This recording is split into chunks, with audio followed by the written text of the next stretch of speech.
Bismillahirrahmanirrahim. Alhamdulillahilladzi qawwana imanana bi nuri haqqillahi ta'ala rububiyyati. Asyhadu an la ilaha illallah wahdahu la syarika lah wa asyhadu anna sayyidana wa nabiyyana Muhammadan abduhu wa rasuluhu al-mab'uts rahmatan lil alamin. Allahumma shalli wa sallim wa barik ala sayyidina wa maulana Muhammad wa ala alihi wa ashabihi wa man tabi'a hudah ila yaumiddin, amma ba'du. Jemaah Masjid Jami'atul Ummah yang dirahmati Allah Subhanahu wa taala. Alhamdulillah, pada malam hari ini kita diiringi Allah Subhanahu wa taala dengan limpahan rahmat, taufik dan hidayah. Kita diberikan Allah taala kesehatan, diberikan Allah taala kita kekuatan iman dan Islam, sehingga kita bisa kembali duduk di masjid ini guna melaksanakan kewajiban kita bersama di dalam menuntut ilmu agama. Dan tiada lupa kita selalu berniat, nawaitu an a'taqifa fi hadzal masjid sunnatan lillahi ta'ala. Sengaja aku beriktikaf di masjid ini sunat atasku karena Allah. Salawat serta salam marilah kita sampaikan dan kita bacakan kepada junjungan kita Nabi besar Muhammad sallallahu alaihi wasallam beserta para keluarga, sahabat, dzurriyyah dan pengikut beliau hingga akhir nanti. Qala al-musannif rahimallahu taala wa nafa'na bihi wa bi ulumihi wa alikum fid dharain, amin.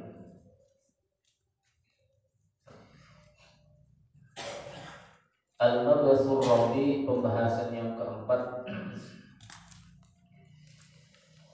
fi qada'il fawaiti wa mata yasqutu tartibu, masih membahas cara mengqadha salat-salat yang tertinggal, wa mata yasqutu tartibu, dan kapan terputusnya, artinya tidak dihukumkan orang itu boleh bertertib menyusun daripada solat-solatnya.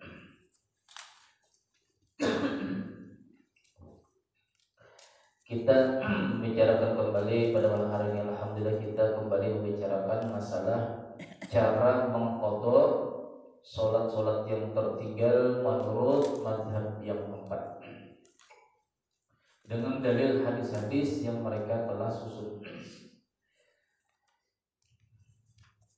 Imam Abu Hanifah dahulu yajibu tartibu qada'il fawaiti inda jumhur wa huwa sunnatun inda Syafi'i. Wajib bersusun mengqadha salat yang tertinggal itu indal jumhuri, menurut kebanyakan ulama. Bersusun, jangan zuhur nanti diqadha maghrib, bersusun zuhur, asar, maghrib, isya, subuh, besoknya lagi zuhur, asar, maghrib, isya, subuh. Itu wajib menurut kebanyakan ulama, yaitu Imam Hanafi, Imam Maliki, dan Imam Ahmad bin Hanbal. Wajib bersusun, tidak boleh tidak bersusun. Wa huwa sunnatun inda Syafi'i, tetapinya menurut Imam Syafi'i itu hukumnya sunat saja. Nah, bila kita mampu, siapa tahu kita mengqadha salat subuh sudah, salat zuhur sudah, lalu hendak mengqadha salat asar yang dahulunya kecapean, ketiduran.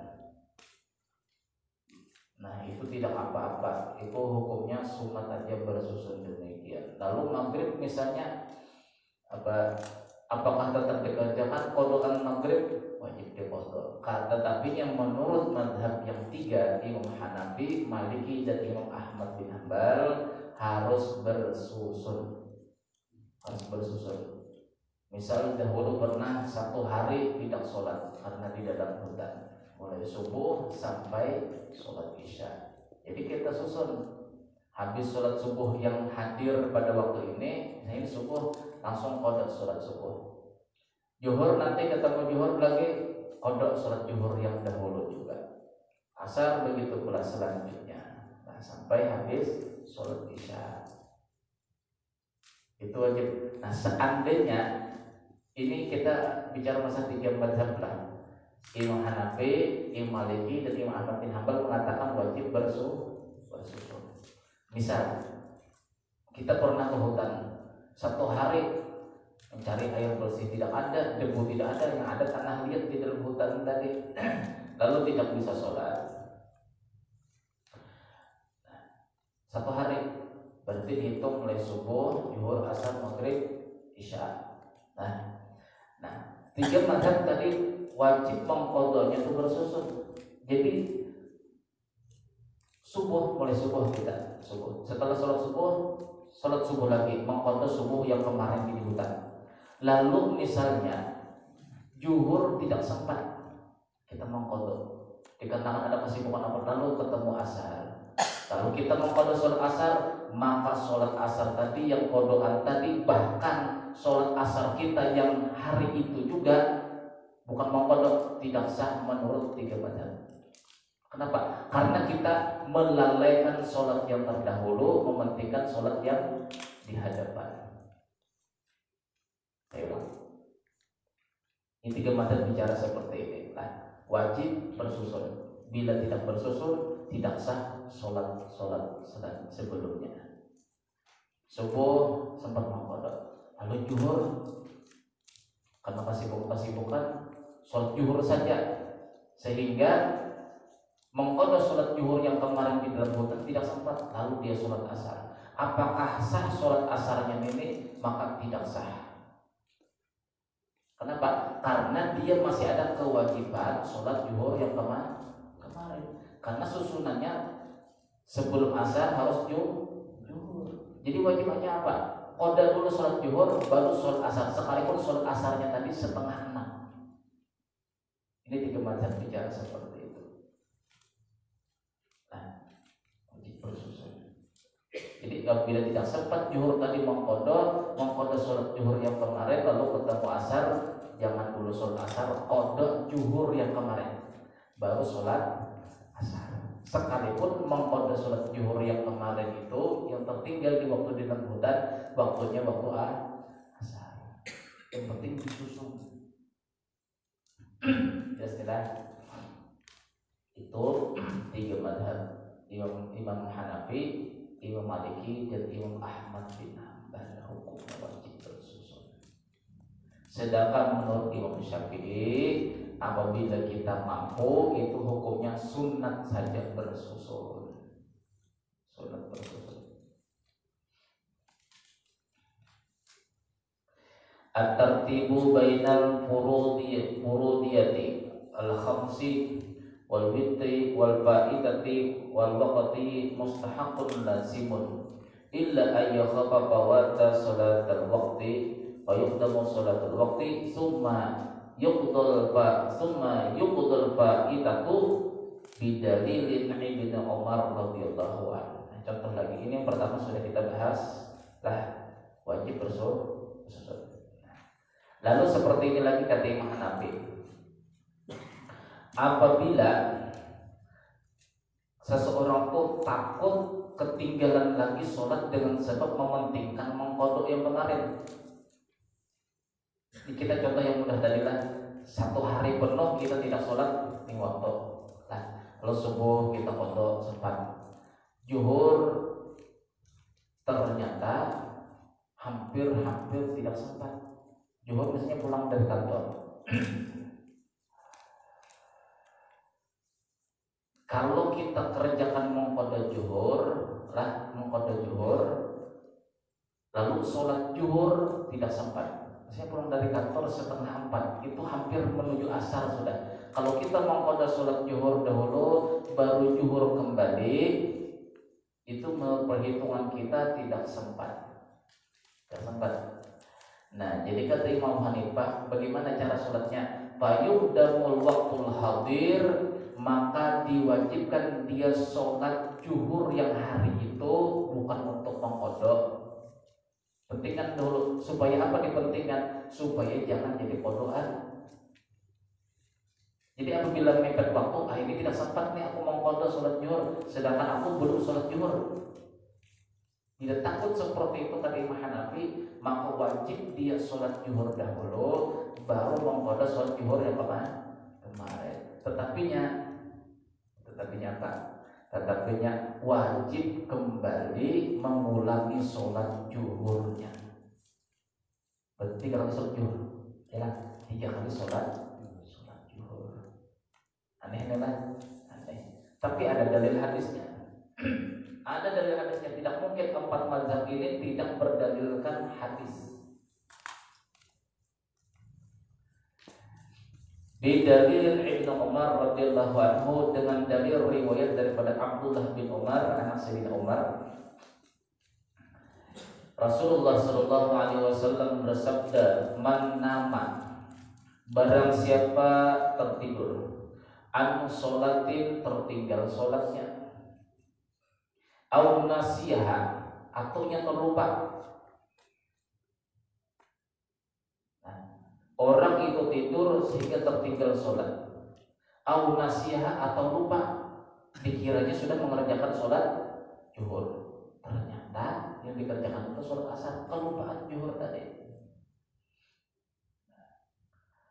Falam yadhkurha, dia tidak ingat sama sekali, dikiranya sudah melaksanakan sholat zuhur, padahal ketiduran, belum sempat melaksanakan sholat zuhur. Kata Rasulullah, illa wa huwa ma'al imam,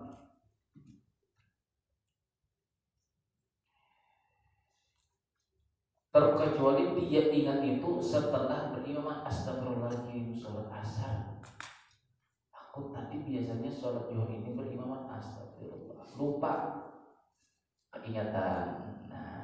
Fal yusallil lati huwa biha, hendaklah kata Rasulullah, dia menyelesaikan sholat yang beserta imam tadi, selesaikan. Pokoknya selesaikan sholat asar dulu. Sholat zuhur tadi ketinggalan, bilang allati dzakaraha, yang dia ingat pada waktu itu. Summa la yu'id, kemudian hendaklah dia mengulangi kembali sholatnya itu ma'al imam. Summa la yu'id, hendaklah dia kembali mengulangi sholat yang telah dia dikerjakan ma'al imam, beserta imam tadi. Artinya sholat asar 2 kali.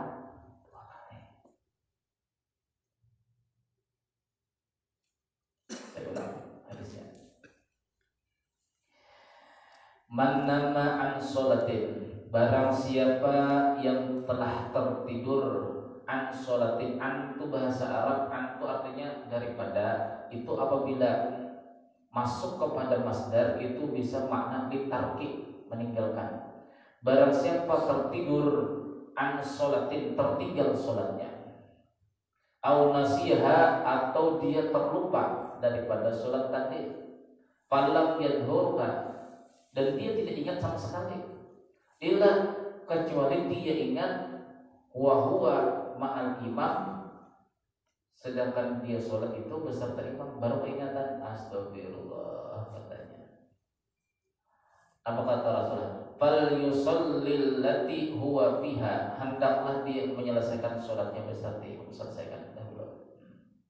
Summa liyusallil lati dzakaraha. Nah, ini kata Rasulullah. Kemudian hendaklah dia kembali sholat yang ketinggalannya tadi, sholat zuhur. Pelan inilah, ini supaya jelas pemahaman kita. Menurut hadis Nabi ini sepakat Imam Hanafi. Nah, jadi tidak lupa sholat, ternyata ingat ketinggalan sholat zuhur, sedangkan dia waktu itu sholat beserta imam sholat asar. Nah, kata Rasulullah SAW, hendaklah dia menyelesaikan sholat beserta imam, artinya selesaikan sholat asar tadi. Summa la yusalli, kemudian hendaklah dia sholat allati dzakaraha, yang sholat itu yang dia baru ingat ketinggalan sholat zuhur. Jadi sholat asar baru sholat zuhur. Kemudian apa kata Rasulullah lagi?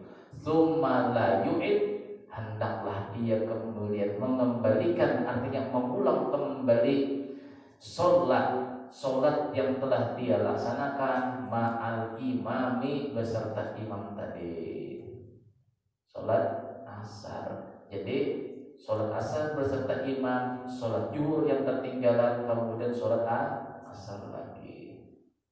Jangan bingung lah ada hadisnya. Asar 2 kali berarti. Asarnya 2 kali. Asarnya 2 kali. Ini apabila lah, ini jelas-jelas sholat beserta imam itu sah hukumnya lah, sah. Di surah-surah mengulang kembali. Bagaimana dengan khotib yang bacaan di waktu berkhutbah 2 jiliyah itu menjadi imam, bacaannya salah Fatihahnya, wajib kita mengulang dengan sholat zuhur. Nah, kita banyak terpandang dengan pakaian seseorang gitu aja. Wah, orang alim punya pakaiannya bagus, serbannya bagus. Ternyata baca Fatihahnya salah. Wajiblah kita mengulang, wajib sholat zuhur kembali setelah sholat Jumat. Ketimbang kita di akhir nanti dipertanggungjawabkan oleh Allah Subhanahu wa taala, kenapa kamu tidak tahu ini hukumnya? Kita masalah syariat Rasulullah kita keras, tapi kerasnya kita ini tidak mengibah. Kita jelas siapa pun khotib, saya sendiri walaupun saya imam di sini, saya salah baca Fatihah, saya wajib sampai sholat zuhur kembali. Bismillahirrahmanirrahim. Kalau berdengung seperti itu namanya mim yang bertasydid. Sedangkan Bismillahirrahmanirrahim itu tidak ada tasydidnya ujungnya. Alhamdulillahirabbil alamin itu tidak ada nun bertasydid. Apabila dibaca berdengung hukumnya bertasydid. Alhamdulillahirabbil alamin. Begitu cari imam tadi baca salah. Pak Ustaz, maaf kalau di hari Jumat kemarin kayaknya kayak ada dengungan. Ini masing-masing kita aja yang meneliti mendengar. Yang tidak jelas mendengar, sholatnya tadi dimaafkan beserta imam. Kita tanggung jawab imam. Kita yang tahu wajib sholat zuhur kembali. Memanglah cara mem sama non di dalam tajwid itu hukum ismam. Ismam itu artinya setengah hidung, setengah mulut. Itu aja huruf di dalam huruf hijaiyah yang setengah hidung, setengah mulut itu cuma mim sama nun. Jadi ada bunyi di hidung, ada bunyi di mulut. Jangan sampai gara-gara kita memantingkan di hidung lalu berdengung. Ar-Rahmanir-Rahim. Jadi guru saya dulu mengajari pada di waktu saya belajar Fatihah sama beliau, nun itu kata beliau kalau tidak ingin berdengung, gigit ujung lidah. Alhamdulillahi rabbil alamin. Tidak berdengung, tapi nunnya jelas min. Jangan min. Nah, yang agak sulit tuh mim. Mim itu harus berbarengan, bersamaan, habis suara bibir tertutup. Bila bibir tertutup lebih dahulu kemudian suara terakhir, maka hukumnya berdengung. Ar-Rahmanir-Rahim. Harus sama-sama. Ar-Rahmanir-Rahim. Di saat habis bunyi, habis bibir ditutup. Apabila ini dahuluan ditutup, ini suara masih ada, maka hukumnya berdengung. Ar-Rahmanir-Rahim. Nah, lebih dahuluan menutup ketimbang suara. Ini harus berbarengan, baik. Nah, ini harus dilatih. Jadi guru kita dulu melatih membaca surah Fatihah ini kata beliau bawa cermin masing-masing. Jadi kita baik belajar Fatihah itu bawa cermin di sini. Lihat bibir masing-masing kata beliau. Ar-Rahmanir-Rahim. Dua itulah yang banyak fatal di sini Fatihah. Apalagi huruf dot itu sudah banyak dimaafkan. Kalau huruf dot itu harus bibir miring. Bibir lidah harus miring ke samping supaya keluar huruf dot itu di samping, bukan walau bu bunyinya di samping kanan ke samping kiri kan, walau bu bukan walau bu kalau di depan salah, itu dalil yang ditebalkan. Nah ini contoh tadilah yang betul-betul sah sholat beserta imam disuruh Rasulullah untuk mengulang, apalagi betul-betul tidak sah. Khawatirnya kita kesalahan yang seperti ini dipertanggungjawabkan nanti di akhirat, itu masalahnya.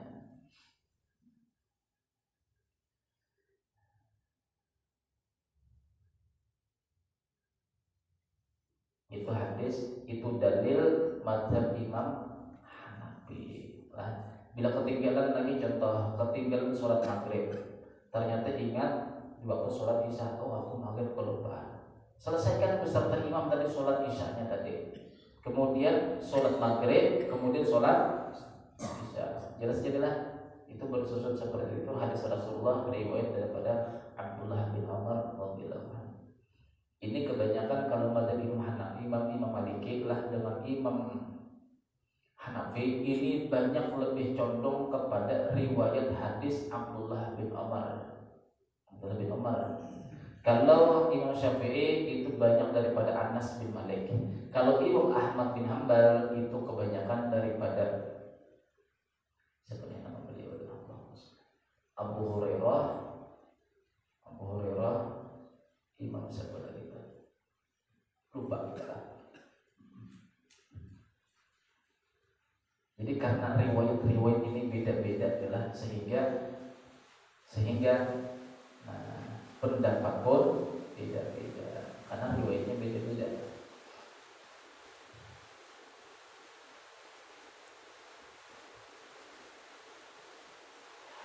Fa'il qadha fa'itatan, apabila seseorang mengqadha satu ketinggalan sholat subuh pada hari kemarin,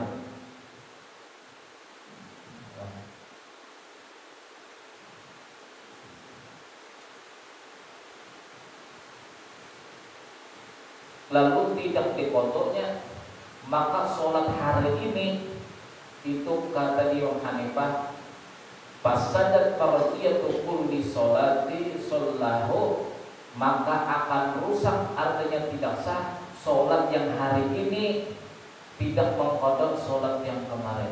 Kemarin ya kan misalnya satu sholat subuh kemarin misalnya tidak diqadha kata Imam Hanifah, lalu hari ini kita sholat subuh, zuhur, asar, maghrib bisa.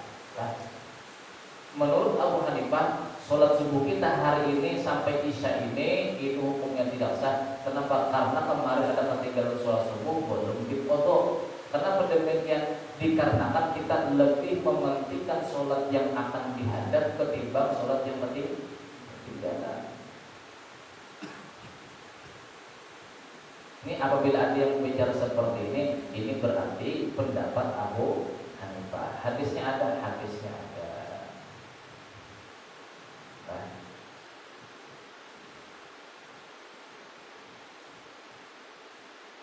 Imam Maliki lagi, Imam Maliki. Kal Hanafi sama dengan Imam Hanafi. Cuma bedanya beginilah. Kalau Imam Hanafi itu tidak boleh mengqadhanya di waktu yang dilarang kita melaksanakan sholat.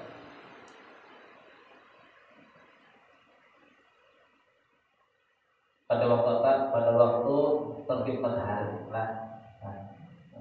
Kemudian pada waktu tengah-tengah matahari atau jam 12 siang. Kemudian pada waktu tenggelam matahari atau hampir maghrib. Menurut Imam Maliki boleh mengqadha di waktu itu. Menurut Imam Syafi'i boleh. Menurut Imam Ahmad bin Hanbal boleh mengqadha pada waktu itu. Jadi perbedaan antara Imam Maliki dan Imam Hanafi cuma beda waktu mengqadhanya. Kalau menurut Abu Hanifah atau Imam Hanafi tidak sah hukumnya mengqadha di 3 waktu yang dimakruhkan. pada waktu terbit matahari, pada waktu matahari tengah-tengah, dan pada waktu matahari hampir tenggelam, itu menurut beliau tidak sah hukumnya mengqadha.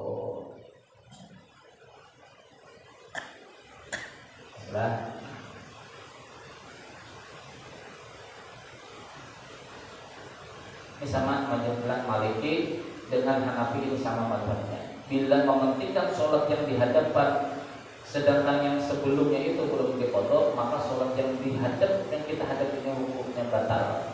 Itu Imam Maliki dan Imam Hanafi. Adapun Imam Syafi'i dan Imam Ahmad bin Hanbal, nah ini pendapat berbeda. Jadi Imam Hanafi, Imam Maliki itu sama hukumnya. Bedanya penempatan waktunya saja. Nah, Imam Syafi'i dan Imam Ahmad bin Hanbal yunzaru di makanil qadha'i wa waqtul qadha'i. Dipandang pada tempat mengqadha dan waktu mengqadhanya. Fayaqdul musafiru as-salata, maka mengqadhalah orang musafir yang kita ceritakan kemarin. Mengqadhalah orang yang musafir seperti itu. Mengqadhalah orang yang sholat musafir akan sholat zuhur, akan sholat yang 4 rakaat menjadi 2 rakaat. Nah, Imam Syafi'i dan Imam Ahmad bin Hanbal, apabila kita musafir, nah, itu kan disunatkan atau dirukhsah. Dirukhsah sholat yang 4 menjadi 2 rakaat. Bagaimana orang itu musafir? Pada waktu musafir dia berniat, kemarin aku di rumah kelupaan sholat zuhur, sholat asar. Nah, dilaksanakannya sholat zuhur dengan asar tadi di waktu dia musafir. Bagaimana cara mengqadhanya? Dijadikan 2 rakaat, 2 rakaat. Pandang waktu dan tempat. Bila waktunya waktu musafir, tempatnya itu di tempat perjalanan atau musafir pula, maka sholat yang terdahulu, baik itu sholat yang tidak musafir atau dia sholat musafir, tetap dihukumkan hukum musafir. Jelas kan? Nah, ini lagi. Kita ketinggalan di waktu musafir. Perjalanan itu tahu jalan aja, sholat zuhur sama asar tertinggal. Sampai di rumah kita ingin mengqadha sholat pada waktu musafir. Bagaimana cara mengqadhanya? Tetap mengqadhanya seperti orang yang tidak musafir. Itu dipandang pada tempat dan waktu kita berada. Bila waktu musafir, maka qadhaan yang dahulu kita qadha pada musafir, yang 4 rakaat menjadi 2. Atau yang kedua, mazhab Syafi'i dan Imam Ahmad bin Hanbal, apabila kita berada di rumah lalu ingin mengqadha sholat yang terdahulu, itu karena banyak musafirnya, lah zuhur, asar, maghrib, isya jadi 2 rakaat. Sekalipun kita mengerjakannya di rumah. Sholat tempat zuhur, isya, zuhur sama asar itu kerjaannya di rumah itu menjadi 4 rakaat. Dipandang apa? Dipandang kita berada di mana? Tidak dipandang kita ketinggalannya di waktu apa, bukan dipandang di situ. Nah, kebalikannya lagi, Imam Hanafi dan Imam Maliki, kebalikannya. Apabila kita musafir hari ini berangkat misalnya ke Samarinda, itu musafir sudah boleh mengqadha, boleh menjamak sama mengqasar. Ketinggalan kita sholat kemarin zuhur, asar sama isya misalnya. Pada waktu kita musafir, apakah sholat yang kita qadha, sholat yang kemarin itu harus dijadikan 2 rakaat? Itu tidak boleh. Harus dilaksanakan tergantung ketinggalan waktunya. Waktunya ketinggalan pada waktu apa? Pada waktu tidak musafir. Berarti diqadhanya dengan 4 rakaat. Kebalikannya lagi, kita ketinggalan di waktu musafir, jalan terus saja, sholat zuhur tidak, sholat asar tidak. Sampai di rumah, di tempat tujuan, kita ingin mengqadha sholat zuhur sama asar. Dipandang waktunya, ketinggalannya itu waktunya waktu apa? Waktu musafir. Berarti kita mengqadha di rumah zuhur 2 rakaat, asar 2 rakaat. Jadi kebalikan. Kan kebalikannya. Kalau ingin mengikuti Imam Syafi'i dipandang di waktu kita berada. Kalau dipandang menurut Imam Hanafi dan Imam Maliki, pandang ketinggalannya di waktu apa? Bukan kita berada nyala. Jadi bedakan. Imam Syafi'i dan Imam Ahmad bin Hanbal dipandang pada waktu kita berada di mana. Bila berada musafir, qadhaan yang dahulu hukum musafir. Itu dipandang keberadaan kita. Tetapi apabila Imam Hanafi dan Imam Maliki itu pandang pandang waktu ketinggalannya. Bila ketinggalannya di rumah, kita ingin melaksanakannya di musafir, maka tetap hukum tidak musafir qadhaannya tadi. Jelas? Nah, itu kesimpulan daripada pelajaran kita malam hari ini. Wallahu a'lam bishawab. Faslun bi sholatil jamaati, pasal pada masalah sholat berjamaah. Imam Hanafi hukumnya wajib sampai jamaah. Imam ini sunat muakkad.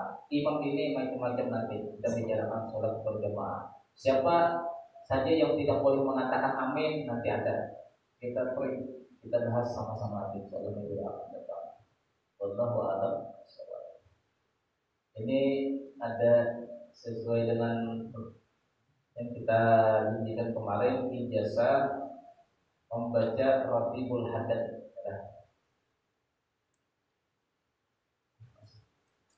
Jadi Ratibul Hadad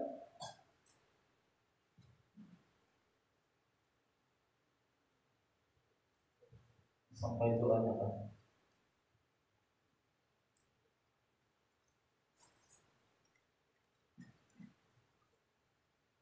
Ini doanya sampai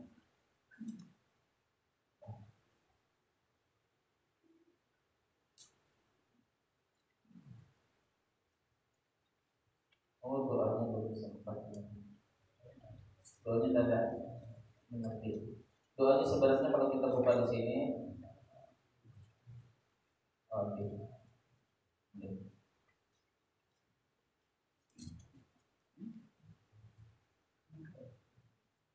ini doanya ada sama doanya seperti yang di buku yang kita baca malam itu, cuma nanti tambahannya di sini ada Allahumma inna nas'aluka ridhoka wal jannah wa na'udzubika min sakhatika wan nar. Ya kali ya alim sirri minna la tahdi sitara'anna wa afina wa afu anna wa kun lana haitsu kunna. Ya kali kemudian ya Allah ya Allah ya Allah bi husnul khatimah 3 kali. Nanti perlu jadi doanya ini nanti ya. Jadi nanti mungkin kita tambahin nanti lah. Habis daripada doa Ratibul Hadad itu ada lagi yang disuruhkan oleh Imam Habib Abdullah Al-Haddad membaca Allahumma inna nas'aluka ridhoka wal jannah wa na'udzubika min sakhatika wan nar 3 kali. Kemudian ya alim sirri minna la tahdiki sitara'anna wa afina wa'fu anna wa kun lana haitsu kunna 3 kali. Kemudian ya Allah biha ya Allah biha ya Allah biha husnul khatimah. Ini yang pernah dijazahkan oleh guru saya dahulu. Jadi kita baca mulai pertama halaman 51. Kalau yang halaman pertama 950 itu bukan termasuk halaman daripada Ratibul Hadad. Ratibul Hadad ini mengambil nama daripada penyusunnya itu Imam Abdullah bin Alwi Al-Haddad. Ratib ini disusun oleh beliau pada malam Lailatul Qadar 27 Ramadan 1071 Hijriah bersamaan 26 Mei 1661 Masehi, disusun bagi menunaikan permintaan salah seorang anak muridnya yang bernama Amir daripada keluarga Bani Sa'ad yang tinggal di sebuah kampung di Sibang Hadraul Maut. Tujuan Amir membuat permintaan ini ialah bagi mengadakan satu wirid atau zikir untuk amalan penduduk kampungnya dan harapan semoga mereka dapat mempertahankan dan menyelamatkan diri mereka daripada ajaran yang sesat yang sedang melanda bandar Hadramaut pada ketika itu. Nanti baca sendiri Pak, sendiri. Kemudian biodata Habib Abdullah Al-Haddad. Nama lengkap beliau adalah Abdullah bin Alawi bin Ahmad Al-Muhajir bin Isa bin Muhammad bin Ali Al-Haddad, daripada keturunan Sayyidina Husain bin Ali suami Fatimah Az-Zahra binti Rasulillah. Lahir pada malam Kamis 30 Juli 1634 Masehi bersamaan 5 Safar 1044 Hijriah di sebuah kampung bernama Sabir, yaitu pinggir Bandar Tarim, sebuah bandar terkenal di Hadramaut, Yaman. Ketika beliau berumur 4 tahun, beliau diserang penyakit cacar yang cukup hebat sehingga menyebabkan kedua matanya beliau buta. Tetapi semangat menuntut ilmu beliau tidak pudar berang sedikit pun. Jadi Habib Abdullah Al-Haddad ini mata beliau buta, sekalipun buta. Al-Haddad, nah, itu diberi gelar Al-Haddad itu artinya orang pandai besi. Kerjaan beliau adalah memukul besi, membuat pedang, sekalipun buta. Jadi sekalipun secara zahir beliau tidak memiliki buta mata beliau, tetapi beliau bisa melihat. Halaman 54, halaman 53 baca sendiri. Fadilah-fadilahnya. Sanad Al-Fadil Ustaz Nuruddin bin Marbu bagi Hizib Al-Qutubi Habib Abdullah bin Alwi Al-Haddad. Nah, jadi saya mengambil sanad yang bersusun sampai kepada pengarang beliau ini, saya mengambil dari Ustaz Syekh Muhammad Nuruddin bin Marbu. Itu sebenarnya Syekh Muhammad Nuruddin bin Abdullah Al-Marbu. Ini Abdullah yang tidak ditulis di sini kan. Arwi, aku riwayatkan kata guru saya dahulu, hadar ratib, aku susun daripada ratib ini al-syekhina, daripada guru kami al-alamah al-musnid Syekh Muhammad Yasin Al-Padani. Muhammad Yasin, Syekh Yasin ini orang Padang Sumatera. Itu dikenal sebagai sanad sedunia. Seluruh ulama mengambil sanad kepada Rasulullah SAW melalui beliau ini. Jadi bersusun, aku mengambil ini sampai ke Rasulullah, aku mengambil hadis ini kata Syekh Yasin sampai ke Rasulullah. Jadi orang Padang, orang Indonesia itu dikenal seluruh dunia, yaitu Syekh Yasin Al-Padani. Nanti cari biodata beliau sendiri lah, nanti di mana tuh, di Google, Google tuh tahu kan? Google nanti cari Syekh Yasin Al-Padani. Jadi sampai mengambil dari saya mengambil daripada Syekh Muhammad Nuruddin bin Abdullah Al-Marbu, yang paling atas itulah Muhammad Nuruddin bin Marbu. Nah, guru saya itu mengambil daripada Syekh Yasin Al-Padani, wa huwa an alamah. Syekh Yasin Al-Padani mengambil As-Sayyid Idrus bin Salim Al-Bar. Itu guru Syekh Yasin Al-Padani, Sayyid Habib Idrus bin Salim Al-Bar. Wa huwa an waladihi, beliau Habib Idrus ini mengambil daripada bapak beliau Al-Alim Sayyid Salim bin Idrus Al-Bar. Beliau mengambil lagi daripada Al-Qutub Ahmad bin Hasan Al-Attos. Wahuma, keduanya mengambil daripada Habib bin Alawi. Wahwa an waladihi, daripada bapak beliau Habib Alawi. Wahwa an Syekhi Habib Syekh Muhammad Al-Jupri. Wahwa an Syekhi, daripada guru beliau Habib Hasan bin Abdullah Al-Haddad. Wahwa an abihi, daripada beliau Habib Al-Qutub Abdullah bin Alawi Al-Haddad. Jadi ada berapa tuh susunannya? Kalau menurut susunan saya, yang pertama saya mengambil daripada Syekh Muhammad Nuruddin Marbu. Beliau mengambil daripada Syekh Yasin Al-Padani. Syekh Yasin Al-Padani mengambil daripada Idrus bin Salim Al-Bar. Beliau itu mengambil daripada bapak beliau Sayyid Salim bin Idrus. Mengambil daripada Ahmad bin Hasan Al-Attos. 6 sudah, 5 sanad saya. Kemudian Habib Fadlun bin Alawi 6. Beliau ini mengambil daripada bapak beliau sendiri, yaitu Habib Alawi. Habib Alawi itu mengambil daripada Syekh Habib Syekh bin Muhammad Al-Jupri 8. Beliau mengambil daripada Habib Hasan bin Abdullah Al-Haddad 9. Kemudian beliau itu mengambil daripada bapak beliau sendiri Habib Abdullah bin Alawi Al-Haddad, jadi ada 10. Jadi saya 10 ke atas sampai ke pengarang ini, sampai 11 melalui saya. Nah itu sanad beliau lah, sanad. Nanti fadilah-fadilahnya baca sendiri Pak. Nah ini bacanya sama Fatihah ya lah. Fatihah ayat kursi, di sini amanat Rasul. Amanat Rasul. Kemudian la yukallifullah la ilaha illallah lahu la syarikalah 3 kali. Halaman 61 lah. Halaman 62 63 subhanallah walhamdulillah wala ilaha illallah 3 kali. Semuanya ini sama ya lah. Jadi sampai yang baca malam itu sama semua. Terus kemudian diajal jalan lewat Iqra itu 7 kali sama. Ya jelas 7 kali.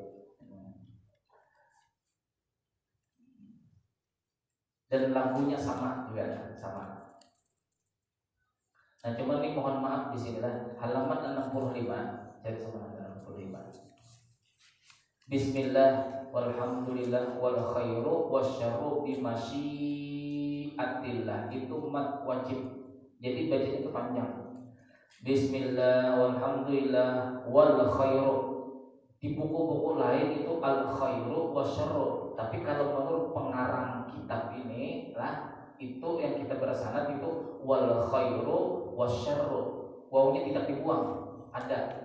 Bismillah walhamdulillah wal khairu wasyarru bimasyiatillah, itu dibaca panjang. Bimasyiatillah itu mat wajib lah. Nah itu dulu. Yang kedua, amanna billahi wal yaumil akhir tubna ilallahi batina wa zahira. Betul sudah. Nah itu yang mungkin yang perlu kita koreksi adalah wal khairu wasyarru, bukan al khairu wasyarru, bukan. Ini astagfirullah rabbal baraya, astagfirullah minal khotoya, betul 4 kali. Nah la ilaha illallah itu 25 kali. Tapi cara membacanya sama, 2 kali. La ilaha illallah, la ilaha illallah. Satu napas membaca la ilaha illallah itu 2 kali. La ilaha illallah, la ilaha illallah, la ilaha illallah, la ilaha illallah. Itu yang diajarkan oleh Habib Abdullah Haddad dulu. 25 kali aja, tidak usah 50. Kemudian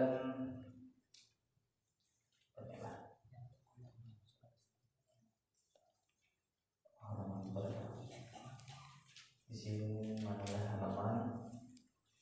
Untung udah banyak halamannya. Nah, ini Allahumma sholli ala Muhammad lah. Jangan dibuat Sayyidina. Bahkan Ratibul Atas, wirid-wirid wali-wali dahulu itu tidak perlu buat Sayyidina. Alasannya ini panjang. Cuma kalau saya ceritakan di sini, inilah ceritakan di sini nanti panjang masalahnya. Ini yang malam Selasa yang pernah kita jelaskan. Jadi soal pertemuan yang akan datang saya jelaskan masalah pakai Sayyidina. Nah, kenapa tidak pakai Sayyidina? Semua wali-wali kutub hampir-hampir tidak pakai Sayyidina. Kenapa? Alasannya cuma satu adalah dikarenakan seluruh alam ini bernama Muhammad semua. Kalau kita mengkhususkan kepada Rasulullah saja bersalawat, maka yang selain Rasulullah tidak mendapatkan salawat. Kita ini berdasarkan daripada Nur Muhammad semua sampai. Karena berasal daripada Nur Muhammad, maka nama rahasia sampai bernama Muhammad. Di saat kita membaca Allahumma sholli ala Muhammad, ya Allah sampaikanlah rahmat kepada Muhammad. Sampai kena. Tapi apabila Allahumma sholli ala Sayyidina Muhammad, maka kita itu sama bersalawat cuma kepada Rasulullah yang di Madinah. Sedangkan seluruh alam tidak sampai salawatnya. Itu alasan ulama-ulama terakhir. Tapi jangan jadi perdebatan dengan masing-masing kita. Tapi perlu kita ada wiritan khusus salawat yang tujuannya kepada Rasulullah. Jadi pertengahannya bagaimana? Apabila itu wiritan wali-wali kutub, kita ikuti. Bila mereka tidak pakai Sayyidina, kita tidak pakai Sayyidina. Nah, bila mereka pakai Sayyidina, berarti kita pakai Sayyidina. Alasannya sudah ada. Allahu a'lam bishawab. Jadi sama semua nilai, cuma ada yang sedikit beda dari Ijazakum saya ijazahkan saat ini, mudah-mudahan ada manfaatnya dunia akhirat. Amin ya rabbal alamin. Al-Fatihah.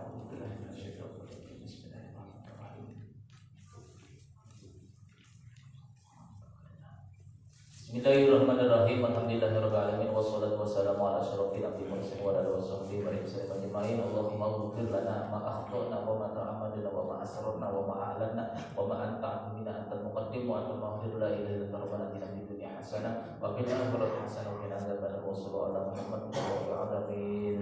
Subhanallahumma wa bihamdika asyhadu an la ilaha illa anta astaghfiruka wa atubu ilaik. Assalamualaikum warahmatullahi wabarakatuh.